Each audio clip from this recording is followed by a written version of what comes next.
Hey guys, मेरे पास बहुत सारे सीसीटीवी इंस्टॉलर का फ़ोन आता है। कहते हैं भैया आप लोग कहते हो कि कैमरा IP66 है, IP67 है, इवन अब तो 68 भी आ गया, जिससे कैमरे में पानी नहीं जाएगा। बट जैसे ही हम कैमरा लगाते हैं उसमें पानी चला जाता है। तो दोस्तों, ये वीडियो उन लोगों के लिए ही है जो कैमरा लगाते हैं और उनके कैमरे में पानी चला जाता है। बेसिकली कैमरे में पानी नहीं जाता है, पानी जाता है इस कनेक्टर्स में। ठीक है, कनेक्टर्स में जाता है पानी। तो कैमरा तो IP66, 67 या 68 ही है, उसमें पानी नहीं जाता है। लेकिन आज हम बात करेंगे कि उसको भी हम कैसे बचाएं कि इस कनेक्टर में पानी ना जाए। तो आप लोग वीडियो बड़े ध्यान से देखिए, इसको समझिए, सारे स्टेप्स को फॉलो कीजिए, जिससे कि आपको ये समझ आएगा कि इंस्टॉलेशन करते समय हमें किन बातों का ध्यान रखना है। तो आप देखेंगे हर IP कैमरे के साथ आपको ना एक वाटरप्रूफ जैकेट मिलता है, जिसको हमें सही तरीके से बस लगाना है।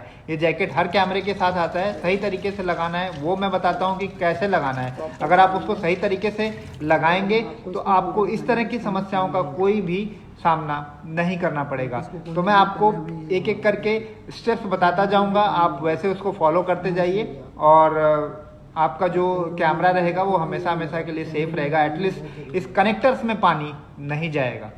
ठीक है, थैंक यू।